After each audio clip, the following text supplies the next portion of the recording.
Hey guys, Jacob with Jacob Comics. Alright, we have a really fun episode today continuing the Dark Web. Amazing Spider-Man number 15. Number 15. Check out this super awesome cover. A bunch of the Dark Webs kind of have this green background, and on this one we have Venom and Spider-Man fighting. And yes, it happens inside the book. Now, before we get completely dived into the book, I do want to let you guys know about the 600 subscriber giveaway. We'll be giving away this book. It's a Marvel #1 variant. When we hit 600 subscribers, all you have to do is like the video, comment down below, and be subscribed to the channel, and that'll give you a chance to win. Alright, guys, let's go ahead and get dived into Amazing Spider Man 15. Now, as always, we're going to be going heavy into spoilers, so if you don't want to be spoiled for ASM 15, that's your warning. Next up, I always shout out the creative team because without the creative team, we wouldn't have a comic book, right, guys? So in Amazing Spider-Man 15, Zeb Wells is the writer. The pencils are done by Ed McGuinness, inks by Cliff Rathburn, colors by Marcio Menez, and letters by VC's Joe Caramagna. And as we start here, we see New York City is still infested with, you know, demons and all kinds of objects are turning into demons. And so we see this family who is running from winged gargoyles, and their baby stroller turns into a giant mouth and says, "Don't mean to interrupt, but can I taste your baby?" Wait, I mean, kiss? Can I kiss your baby? And the mom grabs the baby and says, "Harry, the stroller tried to eat Tyler." And the stroller says, "Liar, you don't know that." "Okay, fine, I did." And so they're both running away. And just as this thing's about to jump and take a bite at the dad, uh, we see a web come in and thwip the thing and save the two of them. And so obviously we're thinking it's Spider-Man, but no, it is actually Venom, your lethal protector. "Who were you expecting?" says Venom, with much surprise there. And that's just a little taste of the art there on that panel. And the guy says, "Well, I was expecting Spider-Man." And Venom goes, "Spider-Man? Would your precious Spider-Man do this?" As he slobbers over and gives the baby a big old kiss on the cheek and says, "Mwah! See, nothing to be afraid of. But if you do see Spider-Man, tell him we're coming to eat his brain," as he jumps away laughing. And Spider-Man's like, he's thinking as he's swinging around the city, not a great day to be honest. New York City is possessed, and the last time this happened, the X-Men stepped in to fix it. Side note says way back in Inferno. And then it says, "But I just left them at Rockefeller Center, and if I know what they're doing, they're hiding it well." And he says, "Now I'm trying to get across town to Norman Osborn. He sent me a broken distress call, which is bad because he's one of the only ones who can help me figure this out." And so he's making his way through the city. There's all kinds of flying books and Christmas tree demons and you name it. It's Christmas time too in this, so it's kind of an added bonus fun times for the time of year it is right now. And so we see Chasm here. Obviously, as we saw in the last issue, Chasm, he pretty much took Gold Goblin to town, Norman Osborn, and so he's like, "Hey Peter, your boss slipped and fell." As we get this really awesome artwork of Chasm looking over Gold Goblin, and then this other panel here on this side where Chasm's just looking all buff and strong, right? And Peter comes up, he says, "Ben," and Ben says, "Please, I'm working, call me Chasm." Peter says, "I knew you were alive, I could feel it, thank God, are you okay?" Chasm says, "I don't think you understand what's happening here. You threw me away. but I'm back to take back the life you stole from me, and your whole city will suffer until I get what I want. Peter says, wait, all this? This is you? Chasm says, you thought I'd just go away? Peter replies, Ben, I'm sorry about what happened, but you know I can't let you do this. Chasm replies, I thought you might say that, which is why your Spidey sense just started tingling. Oh, wait, no, it doesn't work with him, does it? As Spider-Man says, what? And Venom jumps in from behind. Full on in his old Venom lethal protector mindset, right? He's been pretty messed with by Madeline Pryor. And Chasm says, well, back to work, as he just kind of walks away, leaving Spider-Man to face Venom. And Spider-Man says, Eddie? Venom says, no, we are Venom. Spider-Man's like, what's gotten into you? You sound, don't take this the wrong way, dumber. And Venom says, we've never thought more clearly, as he just starts screaming. And as we see, he kind of goes underground and comes back up and grabs a hold of Spider-Man, and he says, we'll give you one guess what we want. It rhymes with brains. And Spider-Man replies, it's just brains, isn't it? You want to eat my brains. Eddie replies, yup. But Spider-Man says, too bad, as he punches him. And then we go back to Ben Reilly Chasm. He seems to be using a spell book, the Binding Tome of Bala Khan, and some other ancient artifacts that he has, and he's able with that to bind Kamala Khan, who has showed up to help Gold Goblin because her alter ego also works at the same place that Peter does. And so she kind of saw him, and needing help, and showed up as well in her superhero get up. However, Chasm quickly kind of makes work of her with the tome and stuff, and just kind of disappears with her, basically. And then he says, all right, who's next?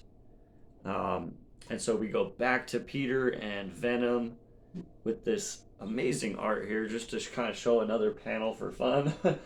This amazing fight here between Venom and Peter. Just all kinds of action in this issue, guys.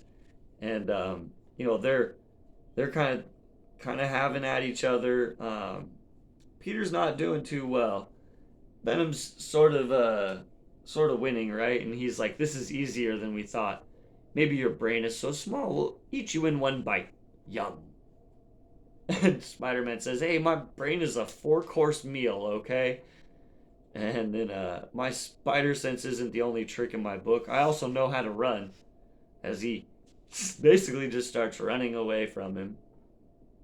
And we see in J. Jonah Jameson's office, he's kind of looking out the window, and he's like, I just saw a yellow cab shiv an Uber over a passenger. It's official. Christmas is canceled. We're working late tonight, people. New York's gone to hell, and we're gonna own the story. As he walks into his room, Chasm's there waiting for him, and he says, hate to break it to you, Jameson, New York's not the only thing going to hell. And then we're back to Peter versus Venom, and Peter kind of grabs from a sentient news cart a lighter and a book, kind of a comic book. It's of Ramen Ninja. So he grabs a Ramen Ninja comic book and a lighter, and unfortunately he has to light it on fire because he's noticed there's a lot of these Christmas tree demons about, right? And Venom's like, your brain is a scant meal indeed. If you think that puny flame will scare us, Spider-Man says, I'm not interested in scaring you. but I'm gonna burn these Christmas trees to the ground. And the Christmas trees are like, what? What? He's got fire! And they all just start screaming. And as we see here, this sort of acts as the loud bell. It disrupts Venom's symbiote just enough for Spider-Man to get in and get a blow in. And as he says, who's got the tasty brain now? And then he's kind of got Eddie down for the count for a second here, and he tells the trees, "I was just bluffing, guys," as they are all kind of running away. And from behind comes Madeline Pryor, and she's like, "It looks like you have something that belongs to me. On this particular night, that's a very dangerous thing.